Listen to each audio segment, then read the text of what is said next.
بسم الله الرحمن الرحيم الحمد لله والصلاة والسلام على نبينا محمد وعلى آله وصحبه وسلم أما بعد حبتي في الله السلام عليكم ورحمة الله وبركاته حياكم الله. Welcome back to our series of Islamic personalities that contribute to the community and Revert stories. So here I have a beloved brother to me. We go way back. My brother Bashir Abdul Mu'min, Hafidhullah Ta'ala, and he has immense experience. He's been a pillar of the Islamic community here in this greater Seattle area. Is well renowned, well beloved in the community. So, I guess I'll start with, tell us about yourself. How did you come to Islam? And anything you want to share about your journey. Inshallah. Yeah. So how I became Muslim. So I'll just, give a little bit of context, So, I'm originally from Seattle. I was actually born in Tacoma, but I was raised in Seattle. So a lot of my family, they're in Tacoma, but they're also in Chicago. Have some family in DC, have some family in Connecticut. So my story is basically, I was adopted. Okay. Right? So I didn't meet my family, like my blood family, until I was about 20, 21. The family that's in Tacoma. Okay. So from there, growing up in Seattle, in Rainier Valley, South Seattle, and I grew up in the 80s during the crack era, and that's how I like to center my life, because so much of my young life was impacted by that period of time. So, for example, Seattle has a history of, before there was gangs, there was breaking crews and graffiti crews, Right. And then by 1986, crack came. So by that time, 1986, I was in sixth grade. Sixth grade, going into seventh grade. And so I remember, and my timelines might be a little off, but I remember in sixth grade, the movie Colors came out. And so where I lived at in Rainier Valley, I lived on South Beacon, but I also lived close to the project. So, there was Holly Park, which today is New Holly. Back then it was Holly Park, and then there was another area. So you had Upper Holly Park, then you had Lower Holly Park, and then you had a bunch of apartments. So a lot of the kids that I went to school with, a lot of my friends, they lived in my neighborhood, but some of them lived in the projects. And so in the 80s, when all the gangs from California started coming up, they moved different parts of the city. So a lot of them moved to Holly Park. There was an area called the Kenyans, some apartments. A lot of gang members moved there. So it's still around, isn't it? Yeah, it's still around. Right. And so what happened was the kids, everybody was talking about Crips and Bloods, and and it was still kind of new to Seattle. But by the time I went to seventh grade, it was like everything flipped. The problem is that most of the kids that I grew up with, because I was the type of kid, I would go all over the neighborhood, all over Rainier Valley. So, in the summer we would go to Pitcher Beach, we would go to South Shore, and we would just ride our bikes all over, know. But by seventh grade, kids that I knew from, kindergarten, first, second grade, depending on where they lived at, they joined a particular gang, And so seventh grade, I was a little shocked, because everything flipped in a matter of a summer, I mean, the other thing was that, for example, my brother's generation, or maybe my brother's about the same age as you. For their generation, things were stable. Right. It was nothing for kids to get a job and, be out at the park in their work uniform, know? So this, working and being positive, that was just part of the culture, But when the crack and the gangs hit, it just totally like any type of community structure just fell apart. So my generation of kids, we were the kids in the middle. Right. You know, we're maybe the first generation of, like, I would say old school graffiti writers, old school break dancers. Some of them, you know, they became drug dealers, or some of them got addicted to drugs, right? My generation, I would say we were like that second generation where we seen the impact of crack.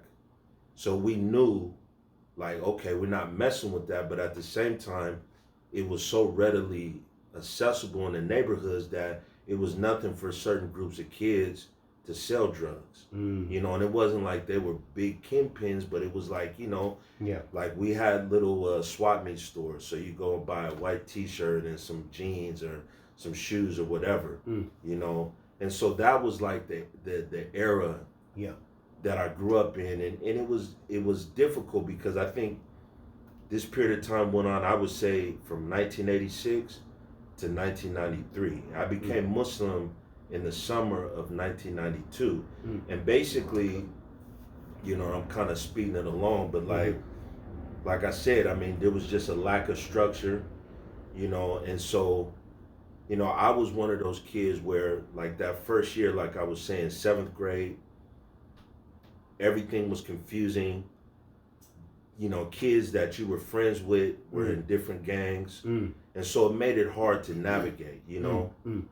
But then by 8th grade, I kind of understood how things work, and I just kind of had an attitude like, you know, whatever's going to happen is going to happen. And like, you know, you prepare yourself for anything because, you know, like I said, when there was a period of time where you could walk down the street, you know, ride your bike a certain place. For example, you wouldn't be caught on Rainier Avenue or something, you know.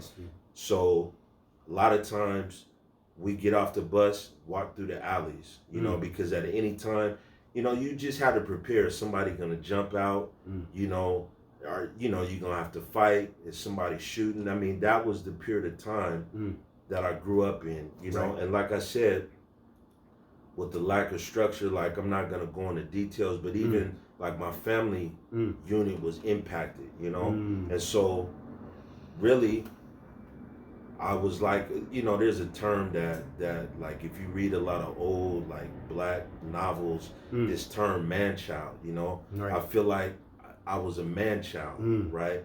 So I knew that some of the things that I was involved in as a young person, my heart knew that it wasn't right, but sometimes I felt like I didn't know what else to do, you know.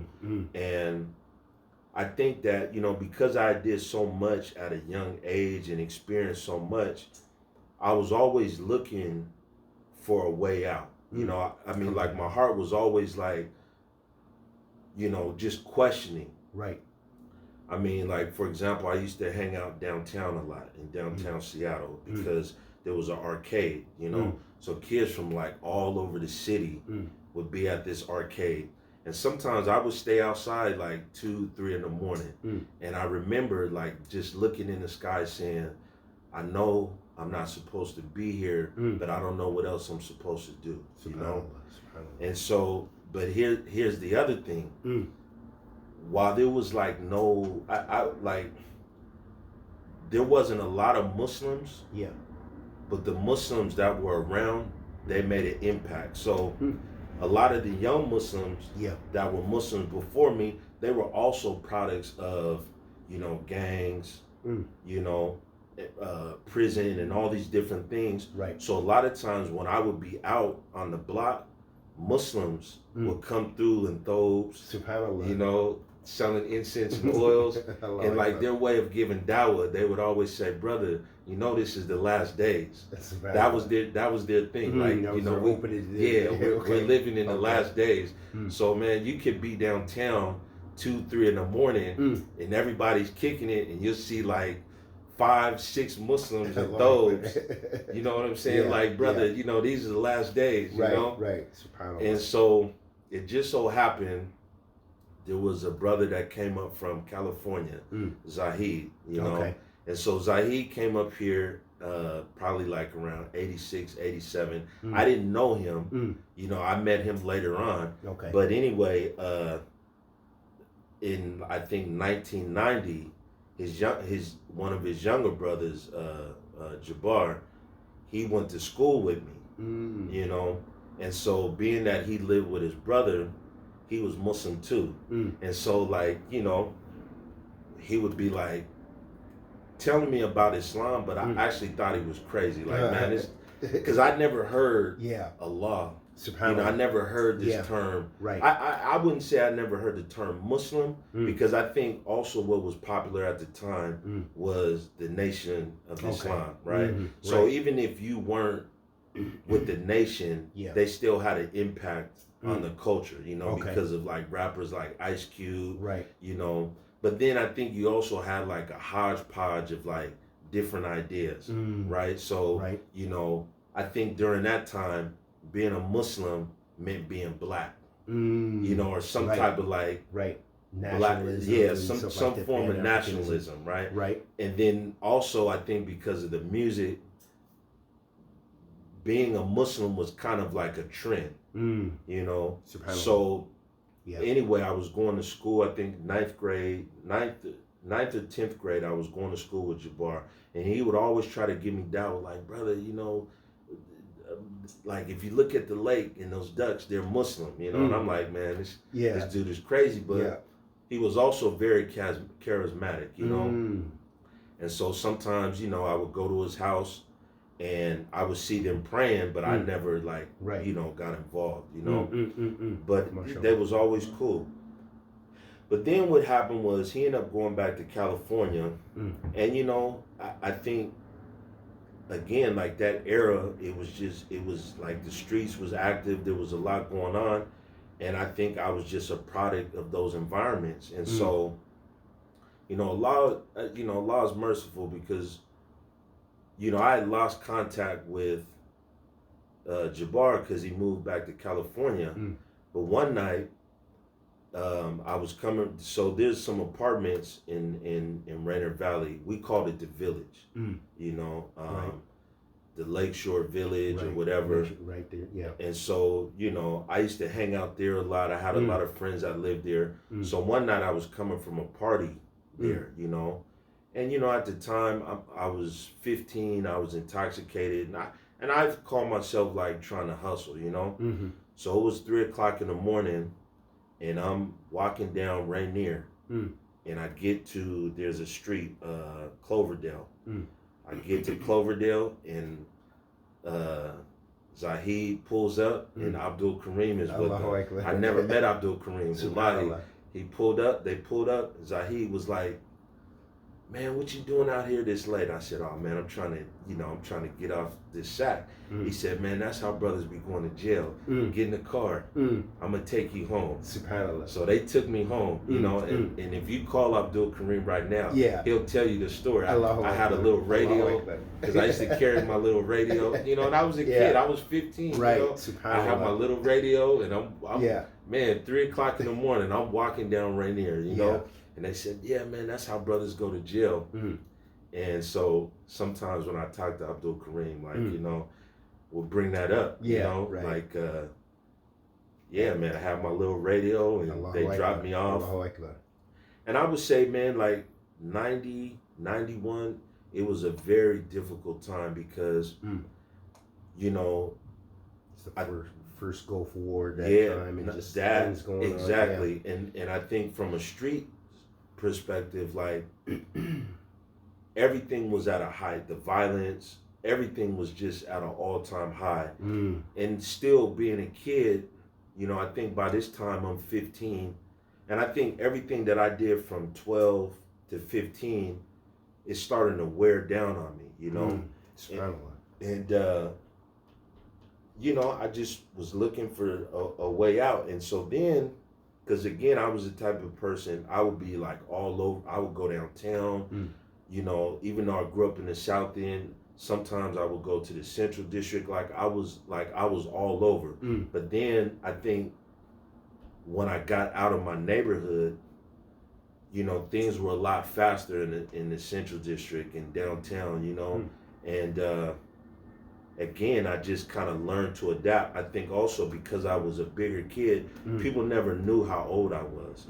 So I was always, unless you were like close to me, you know, I would probably like be funny or cracking jokes. But if you didn't know me, I was pretty much quiet and very observant. So I was around, but nobody knew how old I was. So people always thought I was a lot older, you know.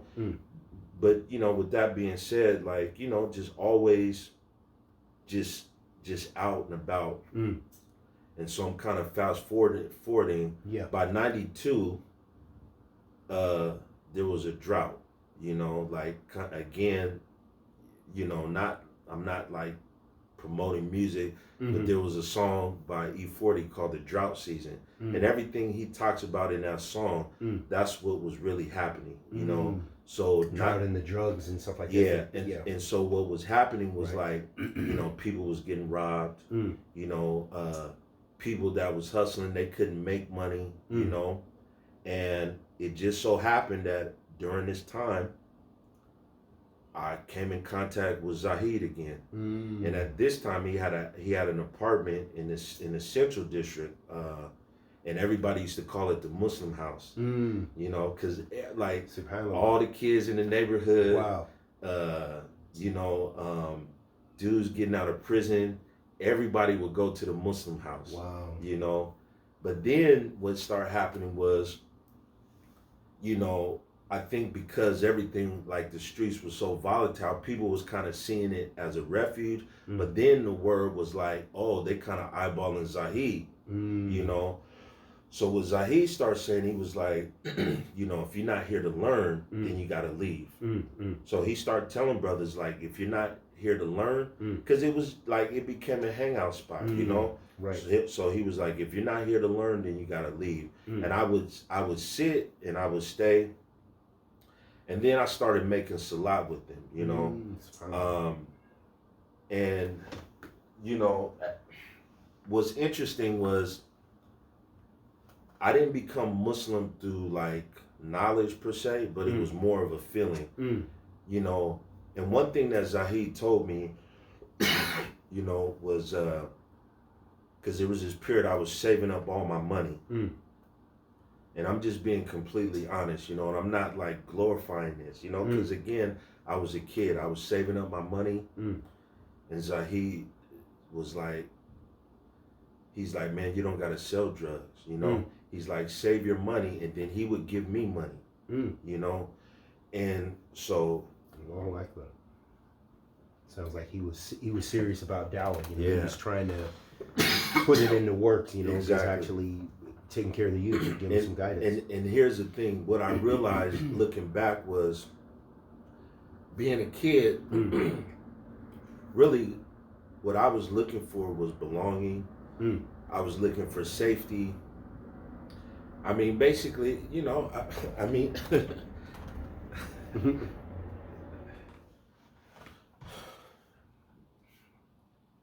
yeah, I just get a little bit emotional thinking about it, but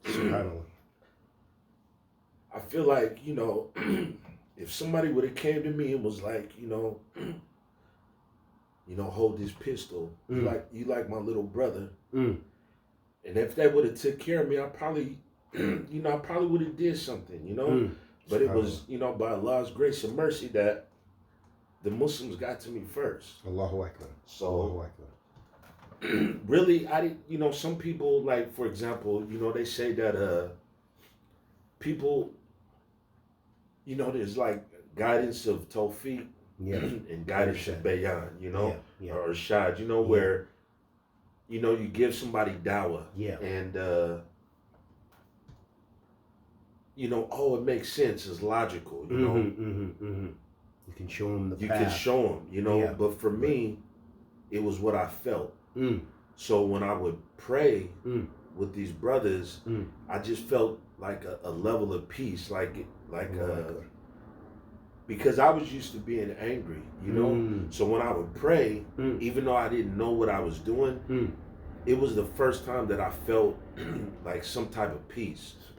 And then also, you know, like seeing the name Allah, it was also like something I knew, but I didn't know. And so really, you know, it was like Allah gave me refuge through the Muslims, you know, as a teenager. And so from there, by the end of the summer of '92, you know, and I'll show you a picture. But by the end of the summer, I think July, it was a little bit after my 16th birthday, July of 1992, I took my Shahada, you know. And the funny thing is that, you know, because it was the summer, you know, Fajr comes in really early. Right. So a lot of times, we would stay up all night and then they would pray. So when I would go home, I would stay up all night and then I would pray in the morning, you know. But, you know, I would pray. But then here's the other thing. Like I said, during that time, there was just a hodgepodge of like different ideas. And, you know, like I said, Zahid's house, it had the name the Muslim house, right? So you'll have brothers coming from California, you know, there was like just different ideas of what it meant to be Muslim, you know, whether it was like, you know, Shiite, Moorish Science Temple, even like there was a little group out of California, out of the Bay Area called Ansars. So you have brothers coming through like, yeah, I'm an Ansar, you know, so there was all these different ideas. As well. Well, even then, that wasn't as prevalent, you know. I remember seeing books by Malachi York. Okay. Oh, so you're talking about the Ansar cult? Yeah. So there was it. books by you know, his books. You know.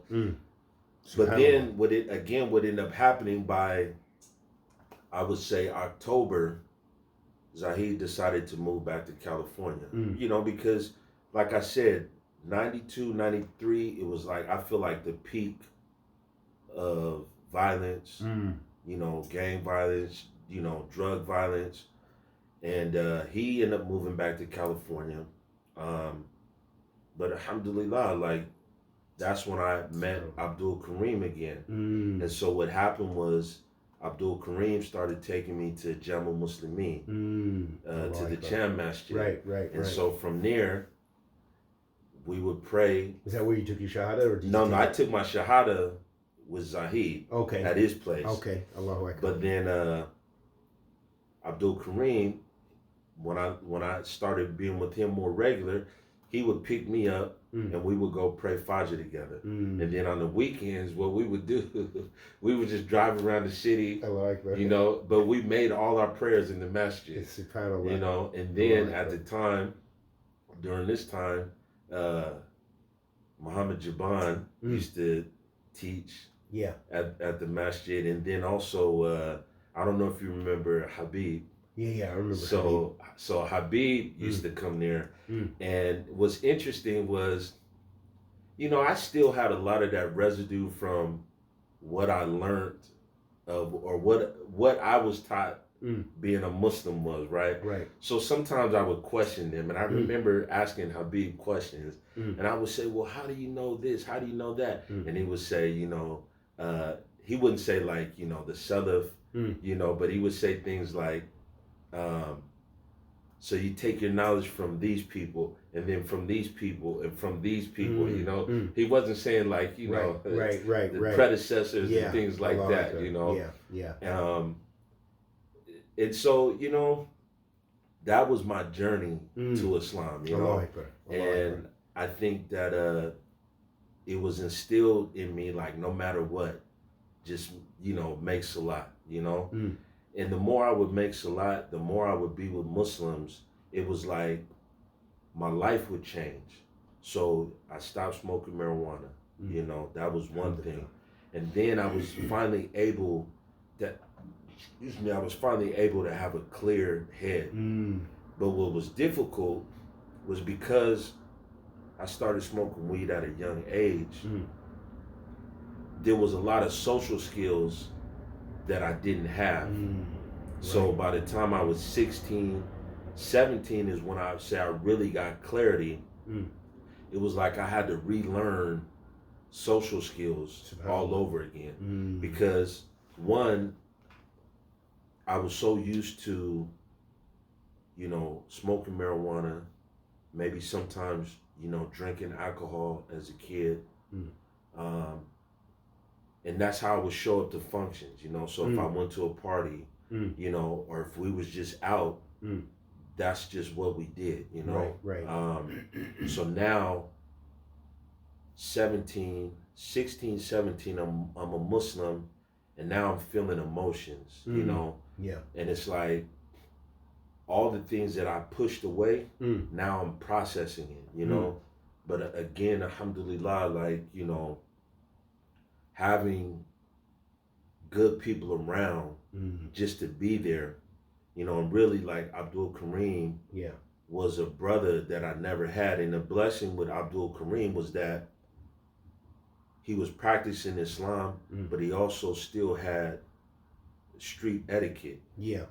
You know, so he knew how to deal with everybody. He could talk to every people, respected him. Yeah, that's true. So I was able still to do. and I was able to like keep my roots, but also still be Muslim. You know, and so you know, to this day, you know, like when I do talk to Abdul Kareem, you know, alhamdulillah, like I'm grateful that Allah put him in my life because he helped me get through those difficult times, you know.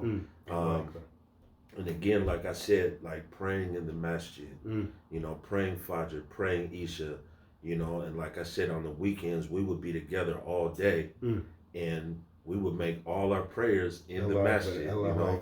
And so that really, that tarbiyah, that education right there. Exactly. And it really instilled in me the importance of salah. But then the other thing at that time, which I think was a blessing, and unfortunately I feel like we don't get as much today, is, you know, want for your brother what you want for yourself.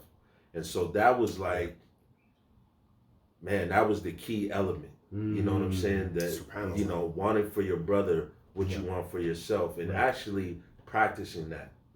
So, you know, there'd be times where, and you know this, you know, where maybe there wasn't a lot of money, maybe there wasn't a lot of food, but if there was 2 plates and 5 brothers, we're gonna eat off that plate, and everybody is satisfied. You know, nobody's like, bro, man, you eating too much. Right. I mean, we all ate from the same plate, and we were content. You know, and you know, unfortunately, I feel like today people don't get to experience brotherhood. That's right. I think we kind of when we became Muslim, the lack of knowledge, but the zeal. We were reading Bukhari. We just read a statement. We're trying to practice it. Brothers doing a lot of crazy stuff too.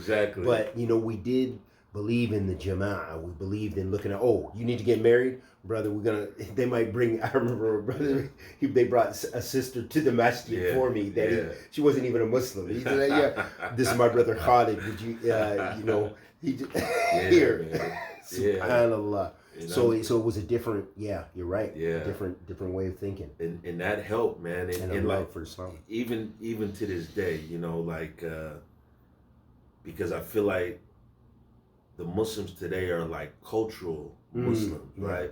Well, there's few reverts in our surrounding, that's for sure. And so I look at it like this, you know, even like there may be Muslims that I don't see eye to eye with, but I still love them for the sake of Allah.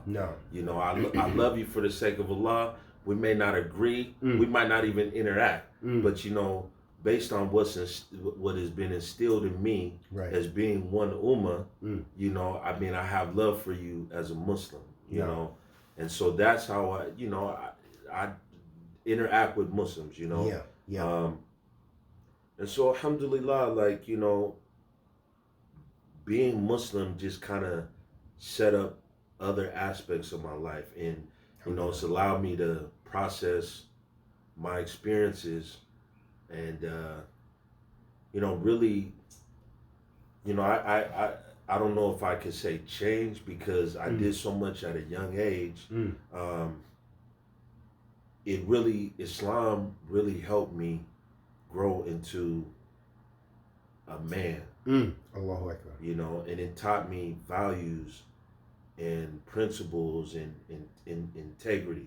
You know, what about Malcolm X? Was that an influence, or did you not necessarily see the movie or something? See, nothing. And that's the thing. Like, yeah, as a kid, I wasn't really into reading. I wasn't really into books. You know, my family didn't really go to church. You know, so like being Christian, I think, was never really instilled in me.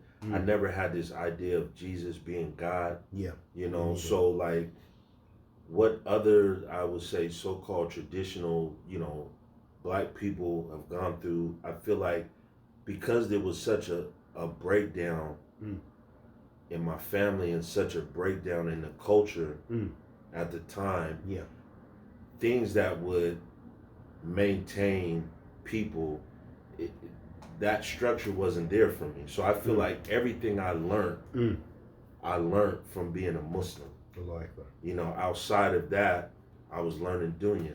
So tell me about the importance of dealing with mental health in the Muslim community. And I guess even before that, your background with dealing with, you know, I know you have an MSW, as a social worker and so forth. So just give us a breakdown about that, the importance, because we're dealing with it. We're dealing with it in marriages. We're seeing divorces throughout the society. It seems like there's an increase. Yeah. So just my education and like my professional life.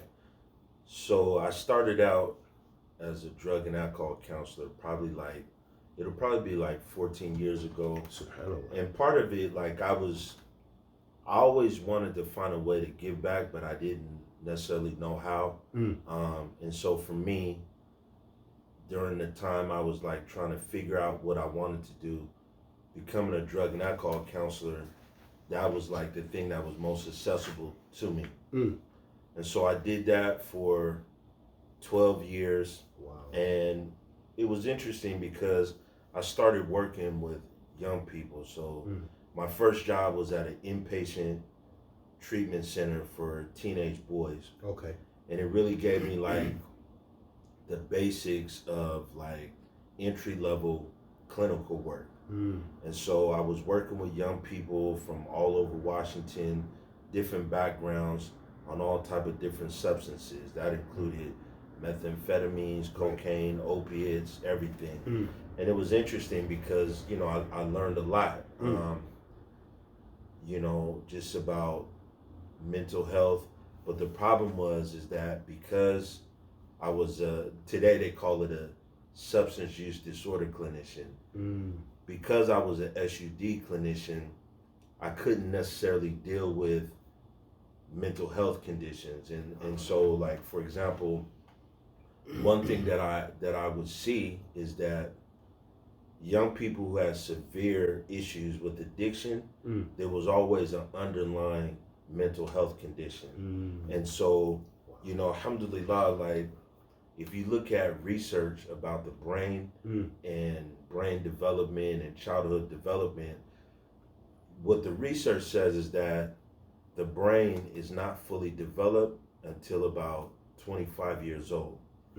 So one of the things that I learned was about, you know, brain development. So children, adolescents, we're primarily functioning with the lower brain. And the lower part of the brain it deals with like coordination, emotional regulation, instant gratification.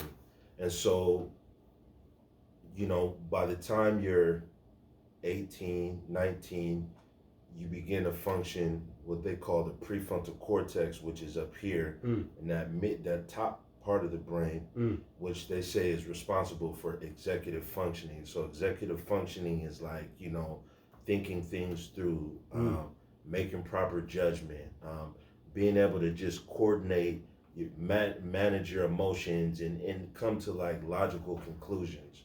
And so what I started learning was when I was dealing with young people who maybe they're 17 and they're smoking meth. Sometimes what you would find is that maybe when they were 12 or 13, they went through a traumatic event, right? And or it could be even younger, 8, 9 years old. And a lot of times the way it will show up during that time is through behavioral problems, whether they're getting in trouble at school or maybe they're wet in the bed. Like there's all these symptoms. What I also notice, and you know, I'll be honest, kids of color, African American, Asian, Hispanic, you know, Asian Pacific Islander. A lot of times, if they're suffering from some undiagnosed mental health disorder, especially at a young age, it's always seen as a behavior problem, like they're disruptive. And so instead of getting the help they need, they often get punished, you know, and they get labeled. And so, you know, as a drug and alcohol counselor, I'm seeing some of these trends. You know, for example, I've worked with kids from, you know, 17, and then once they hit 19, maybe they had a psychotic break where, you know, like I'll give an example. I had a kid who was hearing voices. And he said he had been hearing voices since he was 15. So whenever I would run groups, he would always put on headphones and turn his music up loud. Now, me not knowing what's going on, I thought he was just being disrespectful. Right.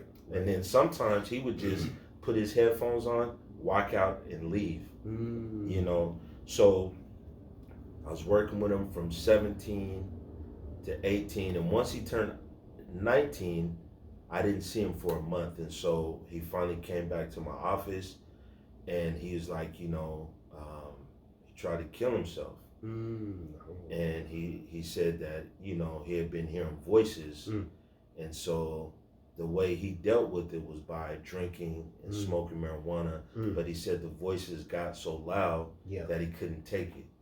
You know, and I said, how long had you been experiencing that? He said since he was 15, but he never told anybody, right?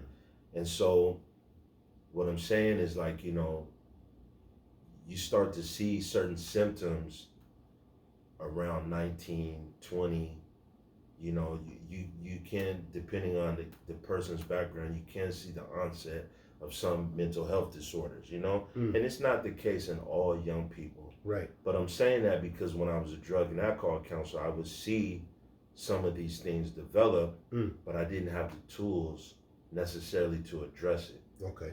But then when it came to like kids of color, I was also in settings where these kids were being kicked out of programs that were supposed to be therapeutic.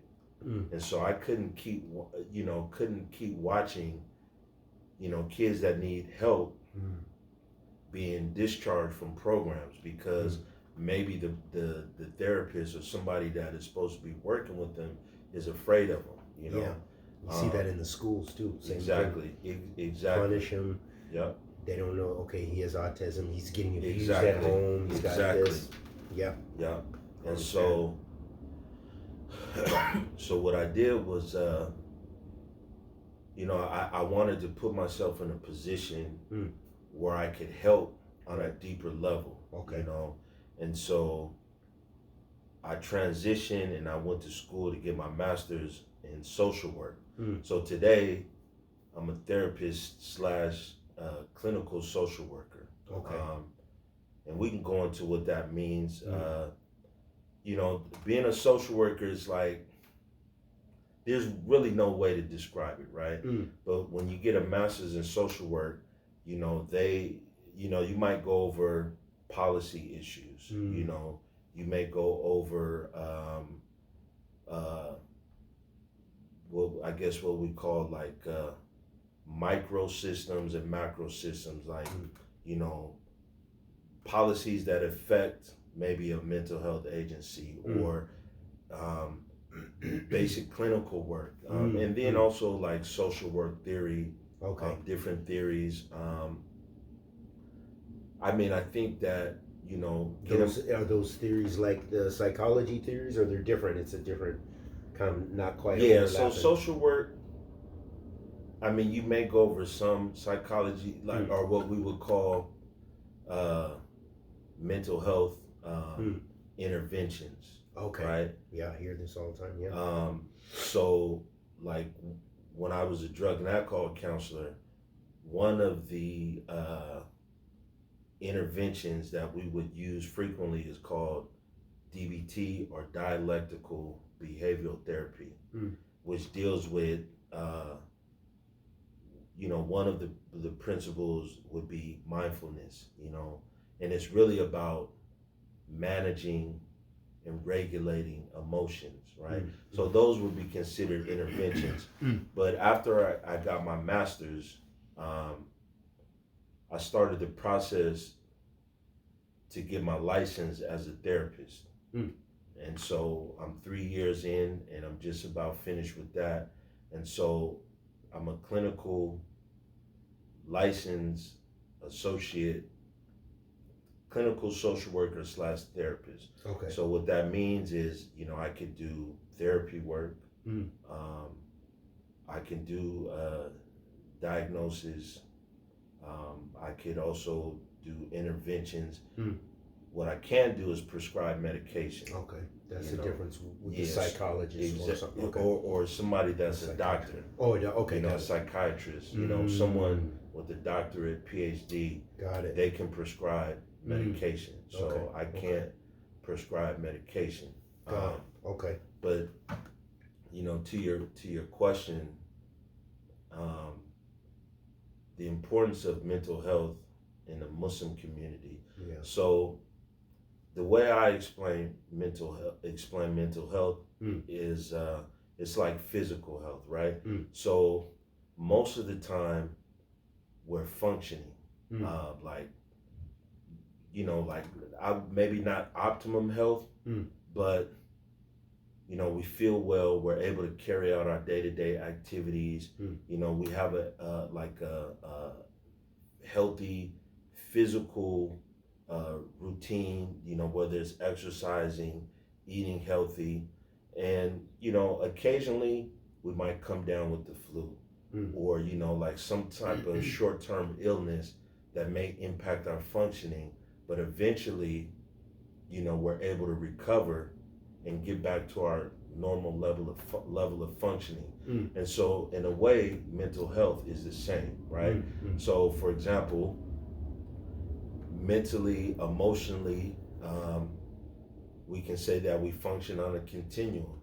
Most of the time we're healthy, we're functioning, but occasionally something may impact our life where it affects our emotions, where it affects our mental functioning.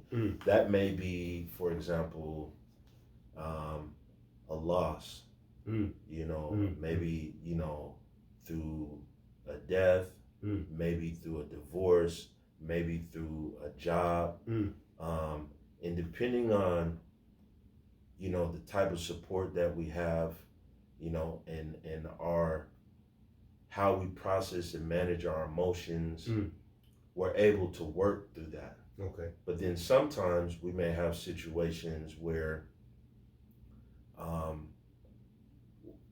where we may become depressed, and depending on how long that depression lasts and how long it impacts our life, then it can be considered like a severe mental illness.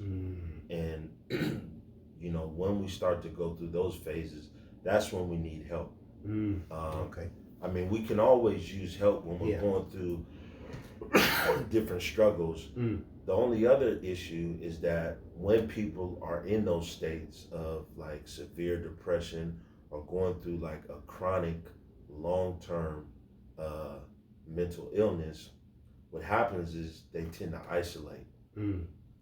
Also, depending on the community you come from, there may be some stigma about addressing those issues. Right. So do you find that with a lot of Muslim communities or families? I would say yes and no. I think since COVID, there's been a big push among Muslims to begin to talk about mental health issues. Okay. I think primarily among younger Muslims, maybe millennials, and some of those in between. I'm not sure so much about like the older Muslims, you know. Right. But I think the younger people, and then here's the other thing. I mean, also having the space to be able to talk about these issues, you know, because there are young people and there are Muslims that are aware that these problems exist and they may be working through these problems, but they also don't feel that there's a space to be able to address the issues. So let me interject. Yeah.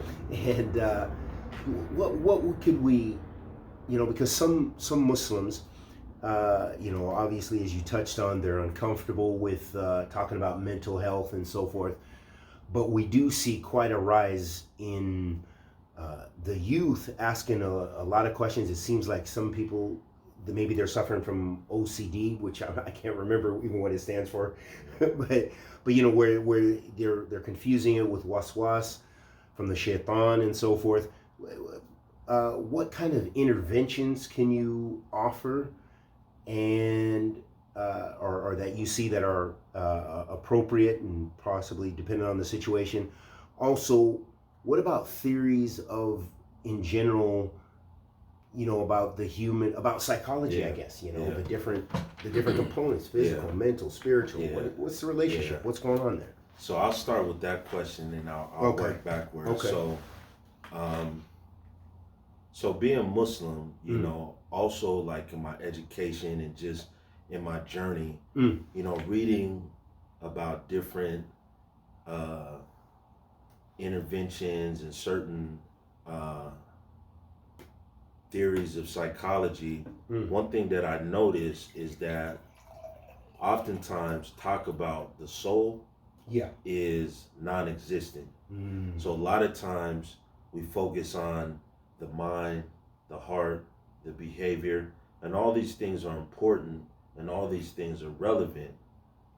But, you know, as Muslims and just from a spiritual perspective, you know, we know that the heart is significant. And so if you go back and you look at the etymology of the word psychology, psychology is made up of two words. So psi, which meant soul, and logi means study of. Okay. So, you know, at a certain point, psychology meant, the study of the soul. Okay. Over time, it's become more of a scientific, I guess, reductionist approach to studying human beings. So we study the mind, we study behavior, we study biology, we study the brain's response to certain stimulus, right? And so, in a sense, that's what we have today. And there's different like theories of psychology.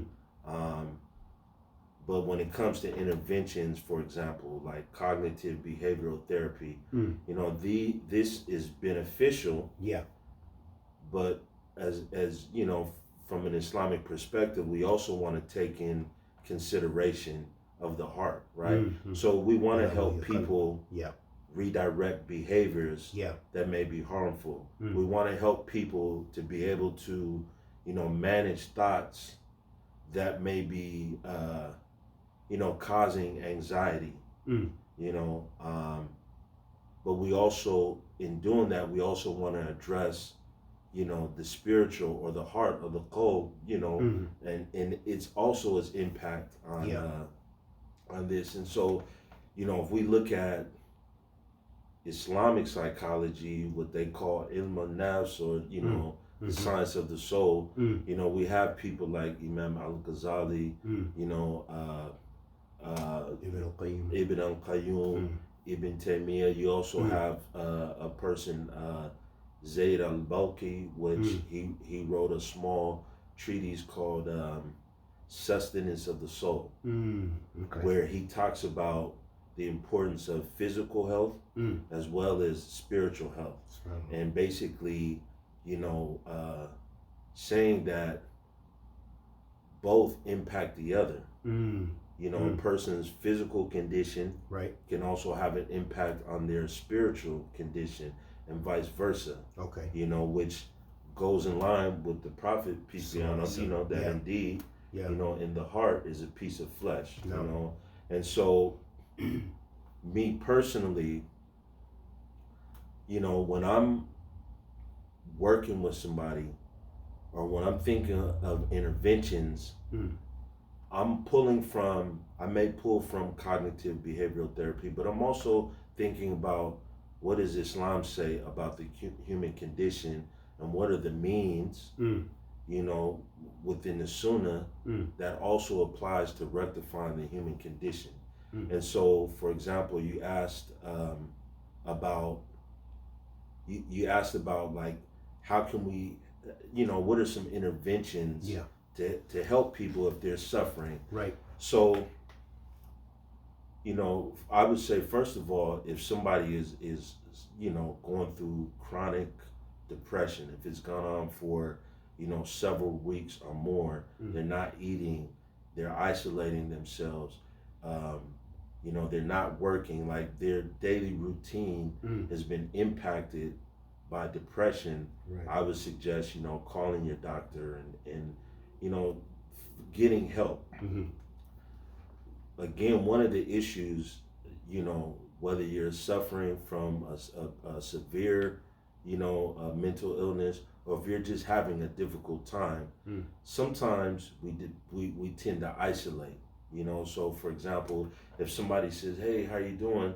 you might say, "I'm okay." You know, alhamdulillah, everything is good, you know.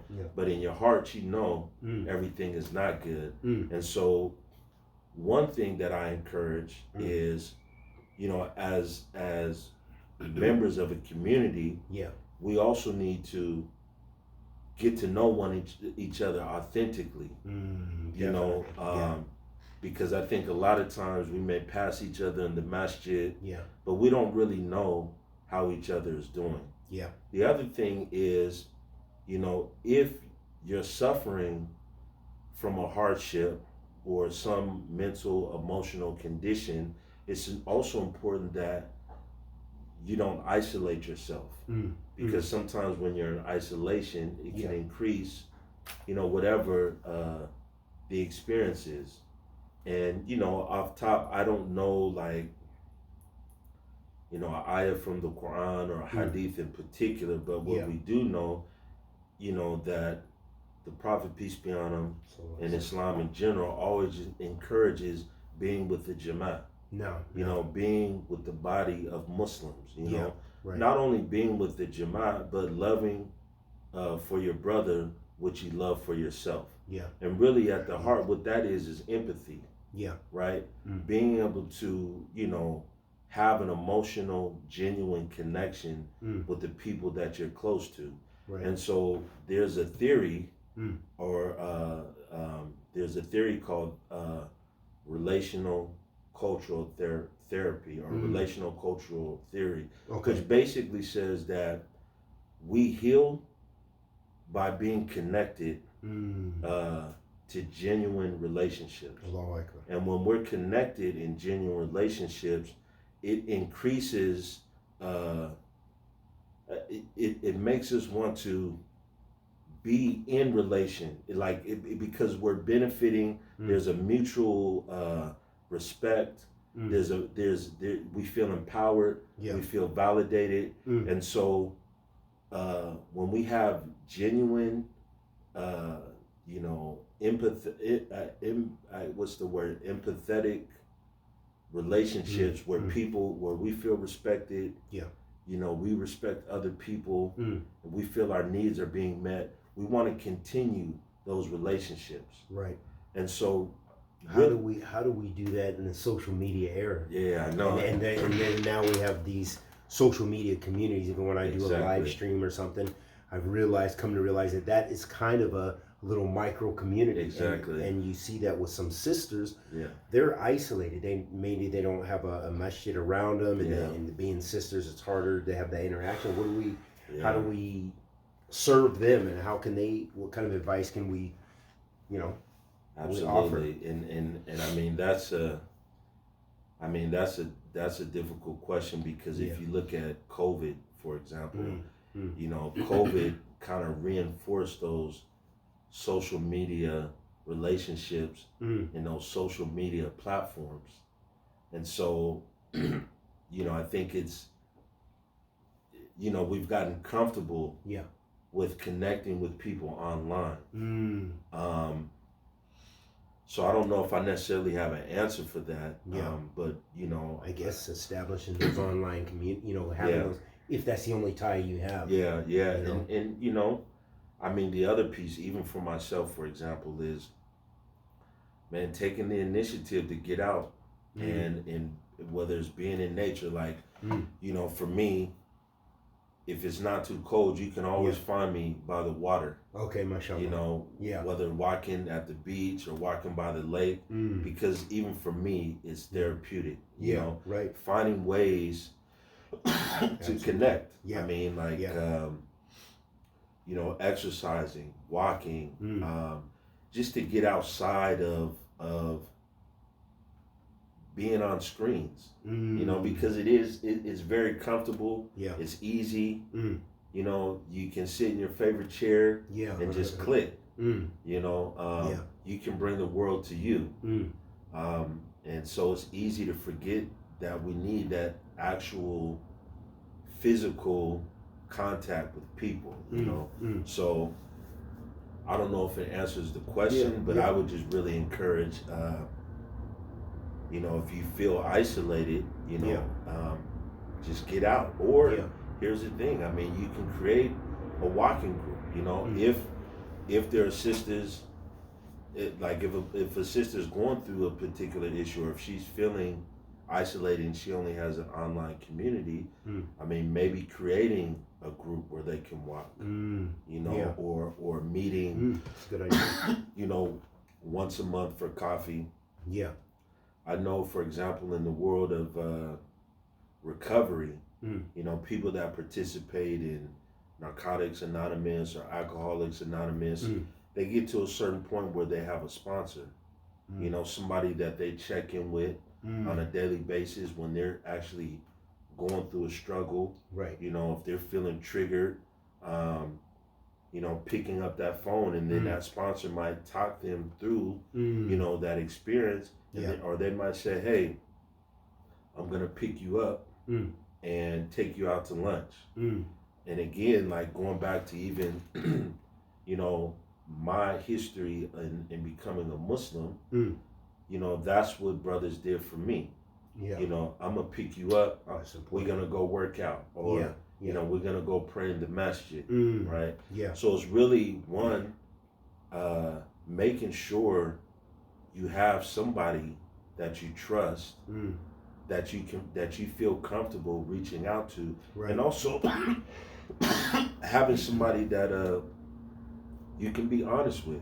You know, you need to be able to exactly have that. So what about I mean, I know this is a question we both know, but I'm going to ask it just so others can be exposed to this. But what about Muslims having drug problems? Do they really have drug problems? And on a side note, I just read an article where they were talking about in Somalia that there's some of the younger women are somehow getting a hold of some opioid or something, and it's becoming a problem there. So what kind of, in your experience, in dealing with the Muslim community, is there issues of substance abuse? Is this only restricted to reverts? Is it only African Americans? Is it only this one or that one? You know, what's happening?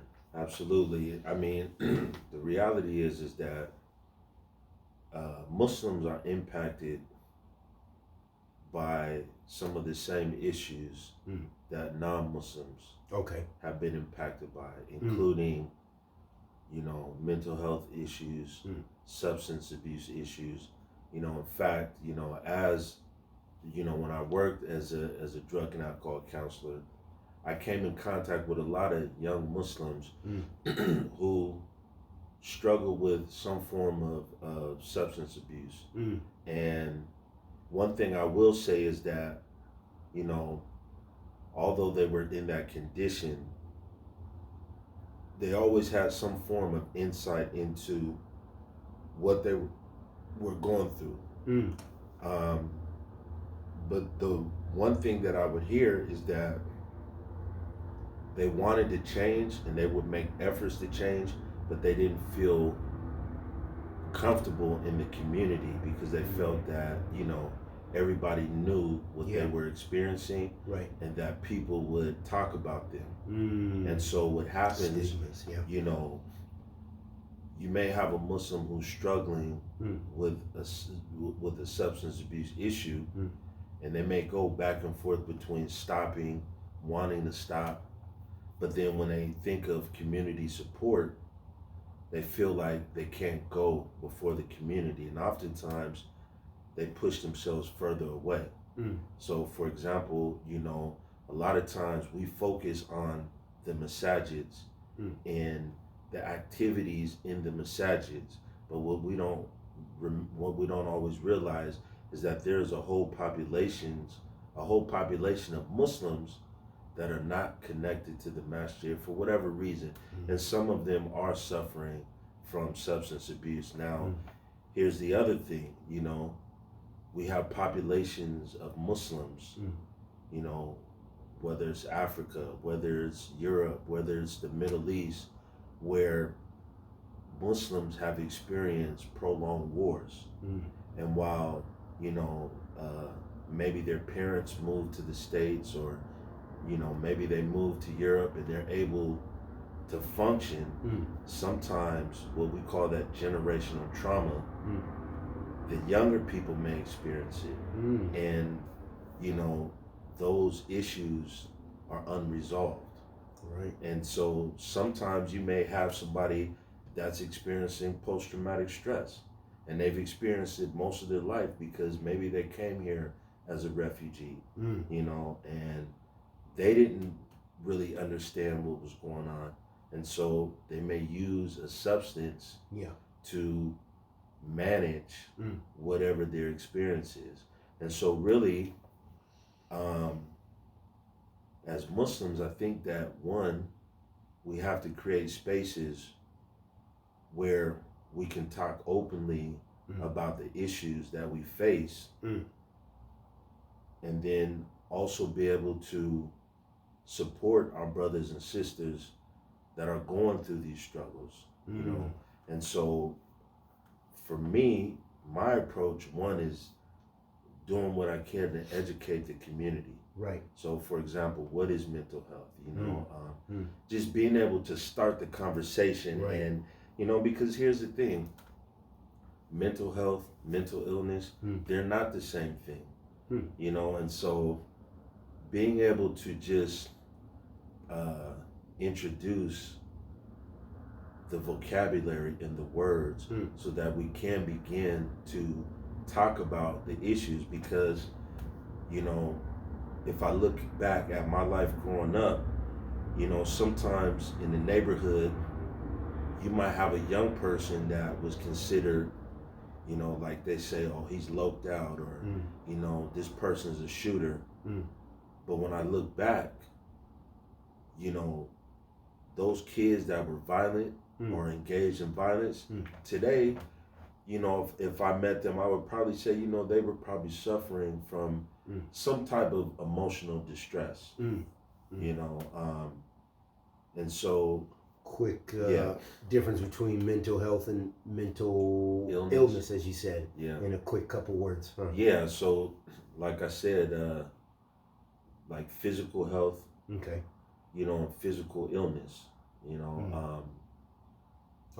So, you know, mental health. So what does mental health look like? Mental health is, you know, I guess thriving. So it's kind of like a positive. It's just like being healthy. Positive. The mental healthiness and positive. Yeah. And then mental illness is actually the repercussions of a sick or whatever. And it's on like I said, a continuum. Like if we looked at a scale, and in the middle, you know, is functioning. Yeah. The middle is wellness, and part of our job is maintaining wellness. Right. So like physical exercise, you know, we know as we get older, we can't have the same diet, you know. we have to exercise more, we have to stretch. There's all these things that we have to do throughout our life to maintain wellness. Right. And our mental health is the same. Right. And one thing I do want to clarify is while I'm talking about mental health, I also want to, I guess, also not forget, spiritual health, because it contributes to our mental well-being. I mean, there's research to show that people who engage in, some form of like religious practice, it does help to lessen anxiety, prayer, supplication, exactly. dua.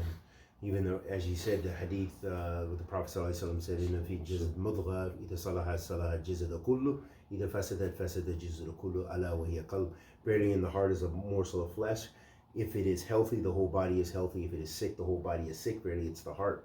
And even the Prophet ﷺ mentioned that when you, a sign that a person has iman is that when they are doing certain activities, it causes discomfort in their heart. That's a sign that it's haram or it's exactly. So there is that tie. Islam gives us a lot of text that show us that tie. So what can you say about that? Because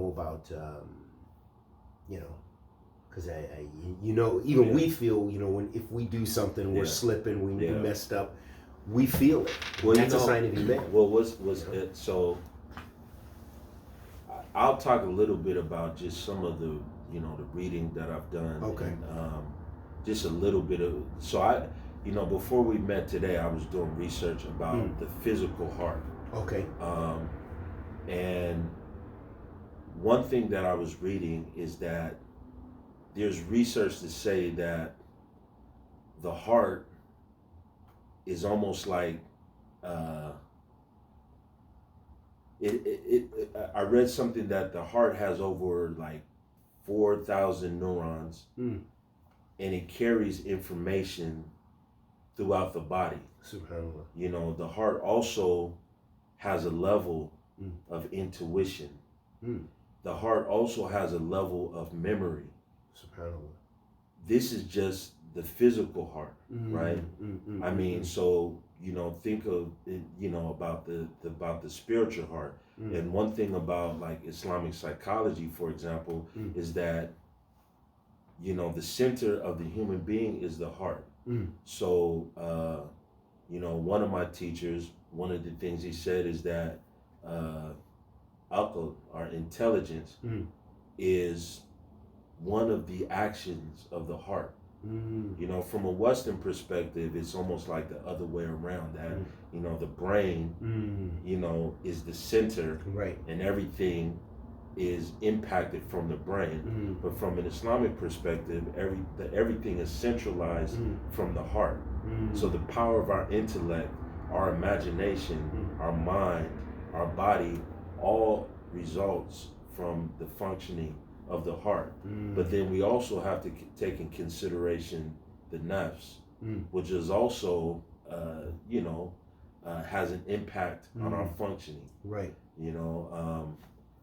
There's statements by Al-Ghazali, for example, and I'm paraphrasing. I can't remember the exact statement, but there's things, for example, where he says that the Muslim that wants to basically change his condition, he must first see himself in that state. Then he must do the actions to attain that. Right. And even if it's not necessarily instituted, but over time, the more he practices, what happens is that he will become that thing, or he will attain, what he wants to become. So making his intention, exactly, and stuff like this. And so, if you look at interventions like cognitive behavioral therapy or something like that, sometimes a person may be struggling with a behavior, and so what you do is help them to restructure their thinking so that they can respond to the trigger differently. Right. And so the more they can redirect their response to the trigger, they can begin to change their behavior. And so why am I saying this? Because a lot of this information is already rooted in the practices of Islam. You know, the changing of our condition, the rectifying of our behavior. Right. You know, there's no separation between our physical actions from our spiritual or the impact that our physical actions have on our heart, and vice versa. Absolutely. You know, you're right. And so if we look at certain secular interventions, they may focus on changing how you think about a situation, changing how you deal with triggers, so that you can change your behavior. But also, and you know, I might be going off on a tangent. So the other thing that I learned as a drug and alcohol counselor was, you know, I would always ask myself, how do people change?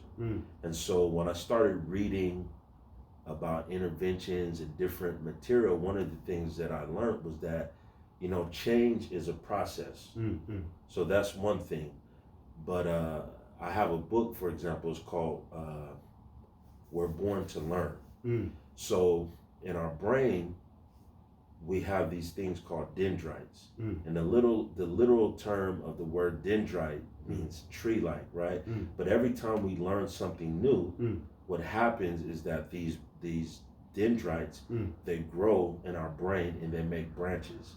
So imagine, like when I would work with young people, I would ask them this question. I would say, what is something that you learned how to do at an early age that you don't necessarily do every day, but you still know how to do it? So I'll ask you, so what's something that you learned at a young age that you don't do every day, but you still know how to do it?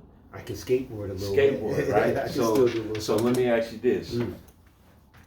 What was the first thing you learned how to do on a skateboard? Stand up, I guess. Stand up and kick. You know, okay, stand up and kick. So let me ask you this. How long did it take you to stand up and kick and balance? I don't know. I don't even know. Yeah. But do you remember when you had that aha moment? I don't.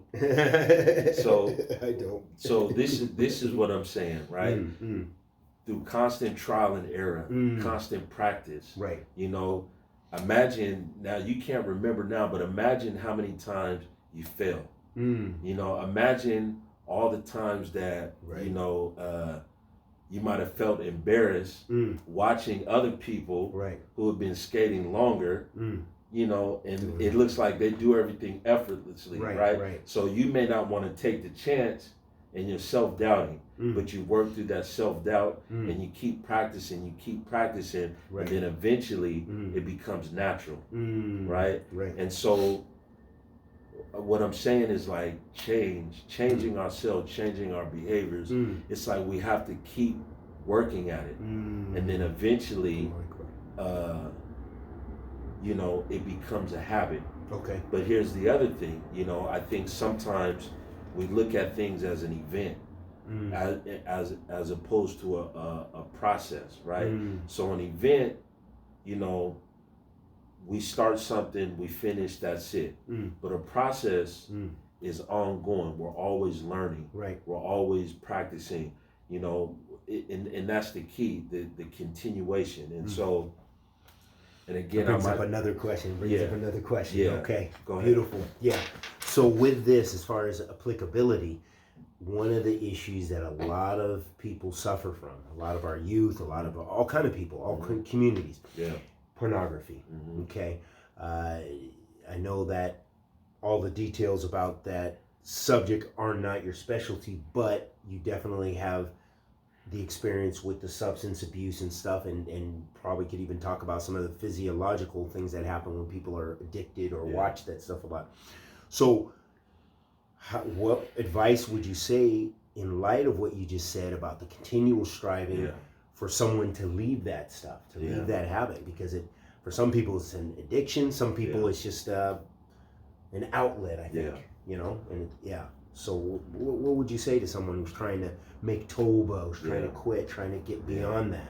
Yeah, and again, I mean, like, that's not necessarily my area of specialty, but I can make some suggestions. You know, I think like anything else we do when we set out to change a behavior or start a new habit in life, one, possibly creating the environment to where we can be successful. Okay. Right? So, because again, you know, in the area of substance abuse, one of the things that people struggle with are triggers, right? Yeah. And when somebody is changing their life, whether it's substance abuse, whether it's dealing with anger, whatever it is, one, it's being able to identify those triggers that bring about, you know, the habit that we don't want to engage in. Right.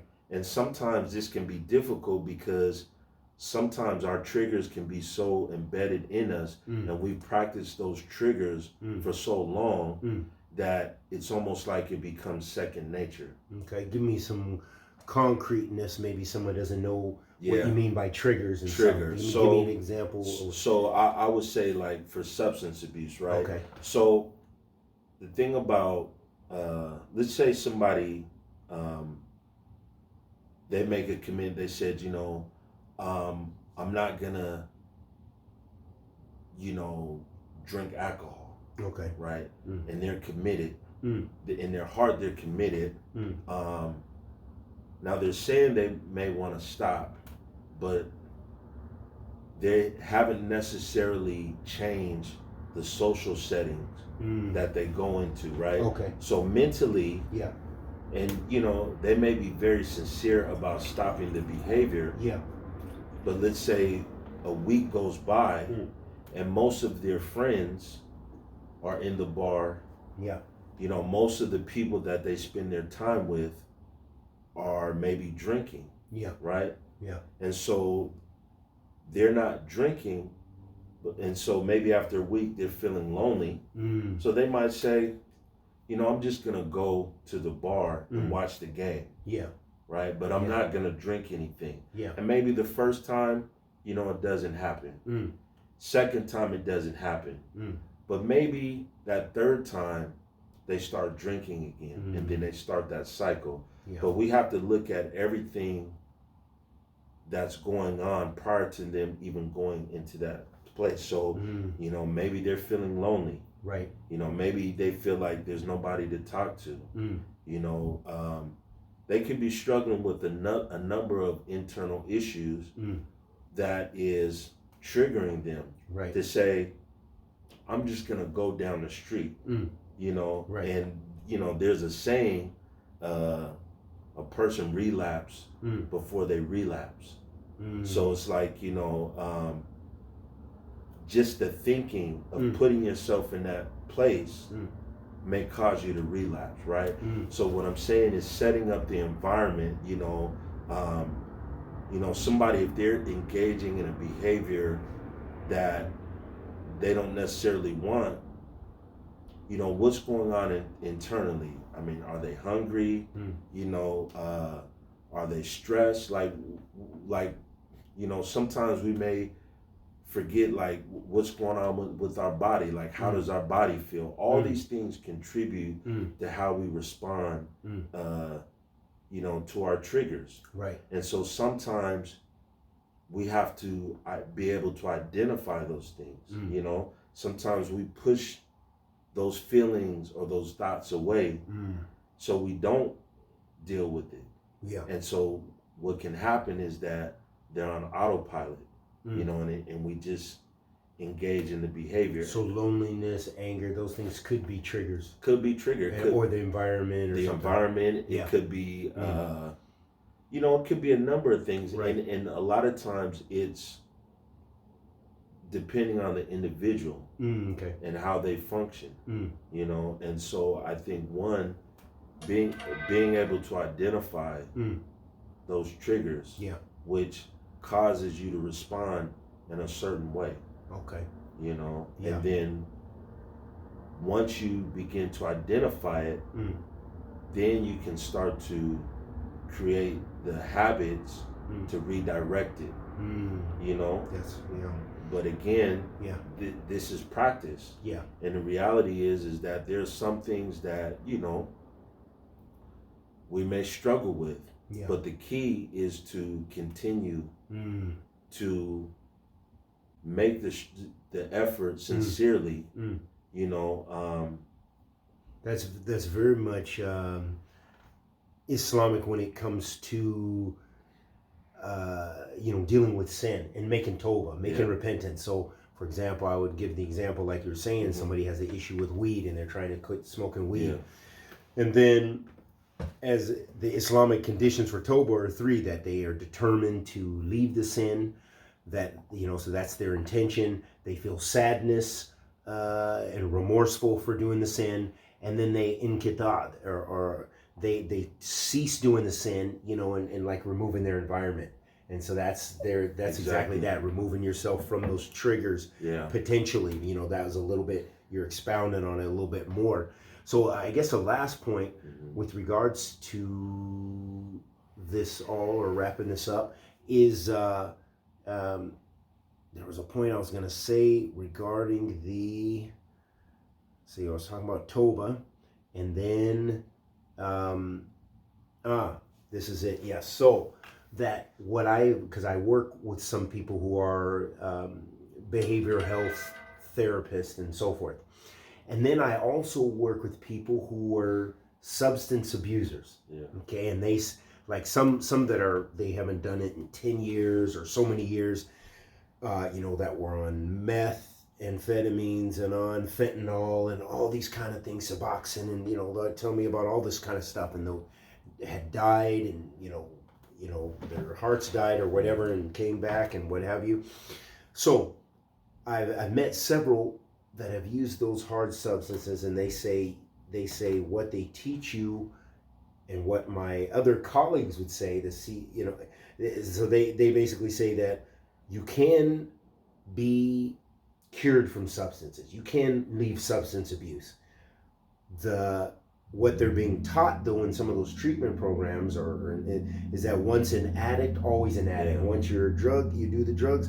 And I think that, to me, that sounds very un-Islamic. Like that you can't, it's almost like saying you can never really cure yourself from that, or you can never, you know, leave. So that could, you know, with the substance abuse, it can also apply with, as we said, pornography and stuff. I think you can get beyond that. I do believe that, you know, Islamically, that's what. Is, I mean, so what do you? So this is, I would say, like, you know, this is kind of a, you know, I wouldn't say controversial. But there's like differences of opinion. Right. And so, to my understanding, and I stand to be corrected, you have what is called the disease model. Right, and so the disease model of addiction is that they identify addiction as a disease, and a brain disease. And so some people are taught that, you know, their addiction is a result of a disease. And so when they address it, they may say that they have the disease of addiction. And so that also kind of leads to maybe somebody saying that they're an addict, even if they haven't used, you know. And I mean, for some people that works, and I'm not going to necessarily say that it doesn't work. You know, I also think there are different ways of looking at change and addiction. And so I tend to think about it like this, you know. You know, Allah says that the shaitan whispers in the hearts of men, and he withdraws after his whisper, you know. So I feel like the temptation that we face is always there. If we engage in certain behaviors, we don't always forget, you know.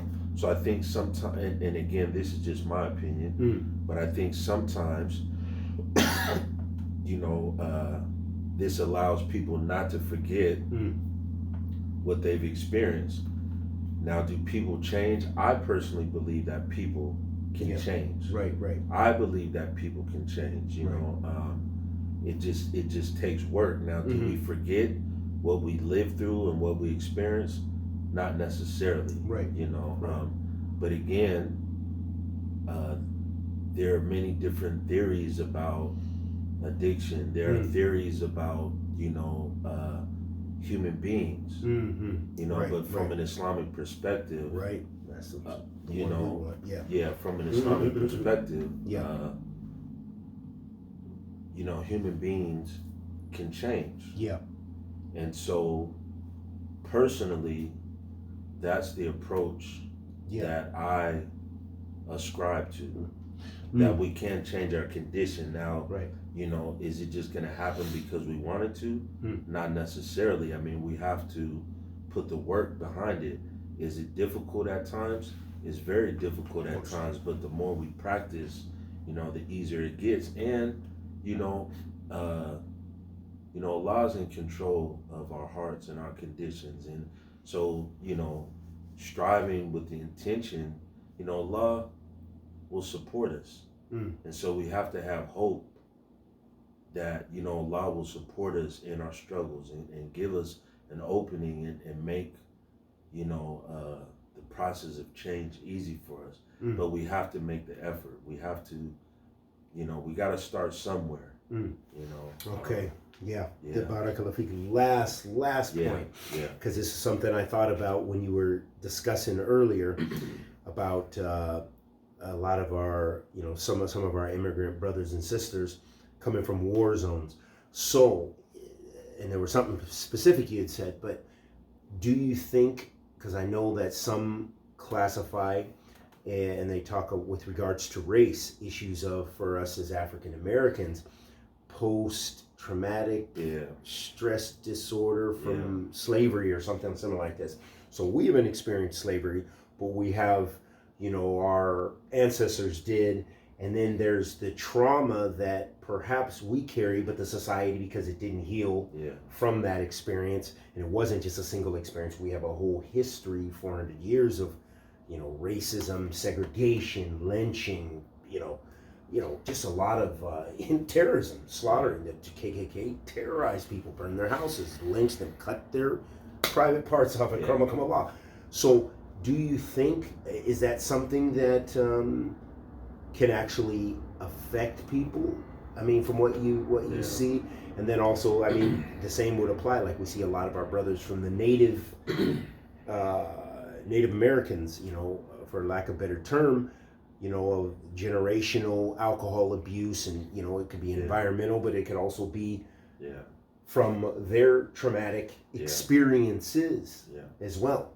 So what can you say, and we'll close on that. And you know, I never want to minimize the impact that trauma has on people's lives.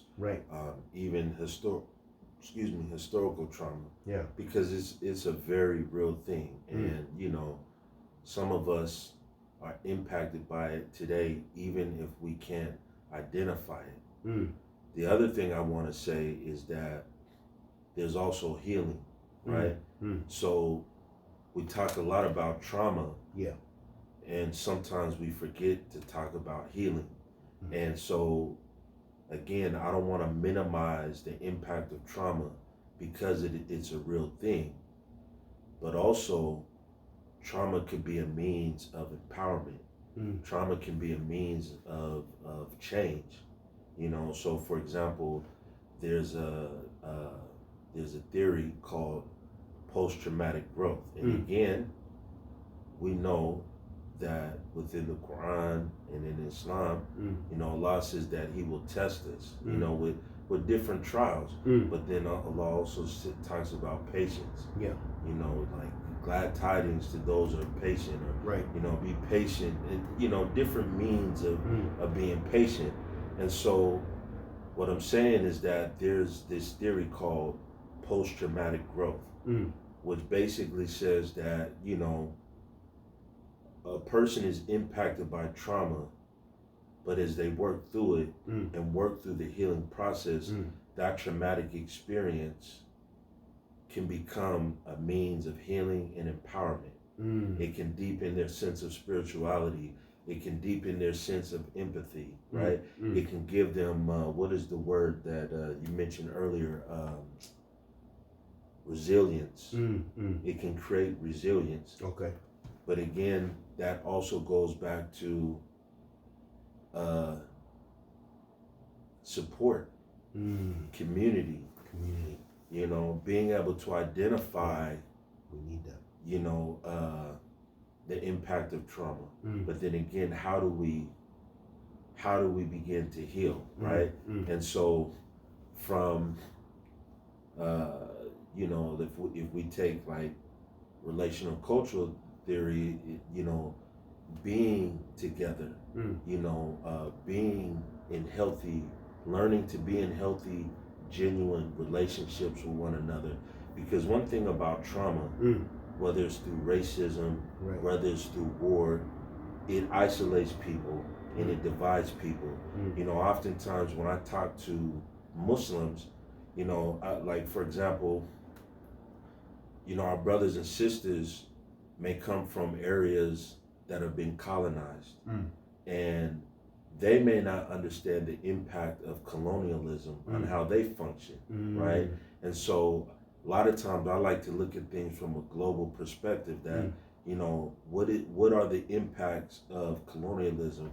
Well, the impact of colonialism is identifying ourselves in terms and ways that have been given to us by colonizers. And so, you know, we create these artificial identities based on, you know, whether it was the British, whether it was the French, whoever carved up our country and gave us an identity and gave us a name. Sometimes that's how we identify as Muslims. And so what ends up happening is, you know, because you're not from this tribe or you're not from this ethnicity, you know, that is probably not your real identity in the first place.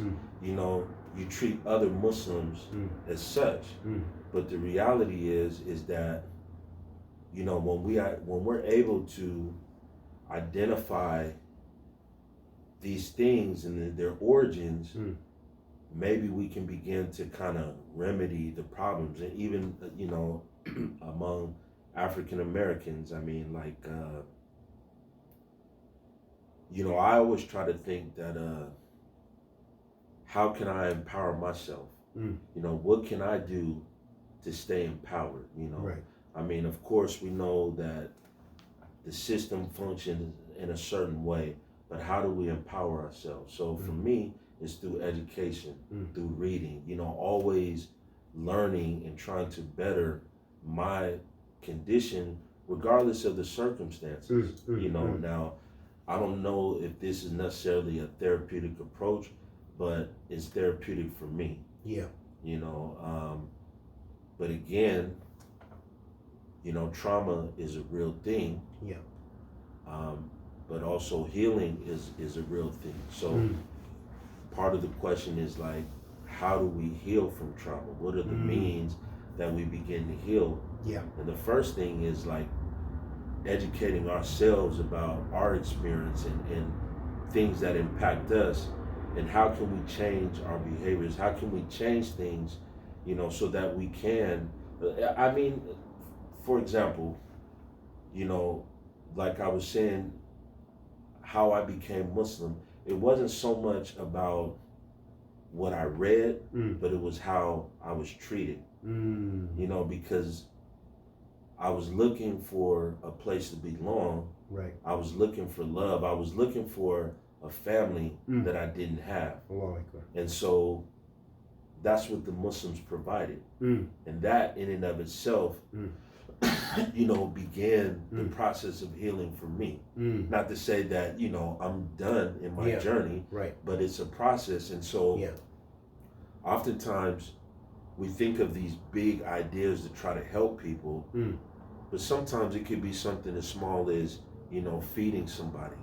You know, have you eaten today? You know, just showing some genuine kindness and some genuine concern for another Muslim, that can open up the door for the healing process. Right. Because again, trauma, whatever trauma we go through, there's some aspect of isolation.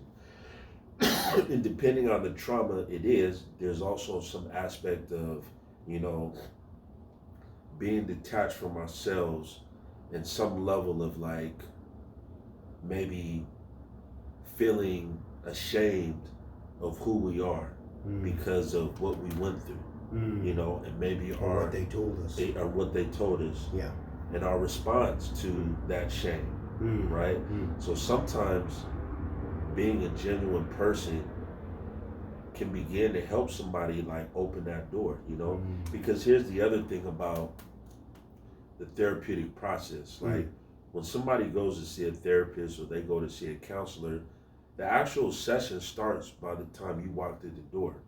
And so for some people, modeling certain behaviors helps them to begin to change. You know, so if you haven't seen certain behaviors, you know, if you haven't seen certain types of behavior, I mean, us being, and Allah knows what a genuine Muslim is, but us really practicing, excuse me, want for your brother what you want for yourself, or want for your sister what you want for yourself, we can begin to change our condition and change some of the issues that we face in the Ummah. That's what I believe. Yeah. But it comes from us being genuine and really concerned for our brothers and sisters, you know? Right. So could I say this? So this is a last point on this. From what I understood when you're saying that part of that therapeutic process, so that could be with many things. I think about, as we said, the you know, raising our own children, especially children that you know have unique experience, whether you're Native American or African American, our experience, or you know, whoever in their experience, their unique experiences. Not to allow those experiences to imprison us, especially for our children. Maybe acknowledging the pain, and then striving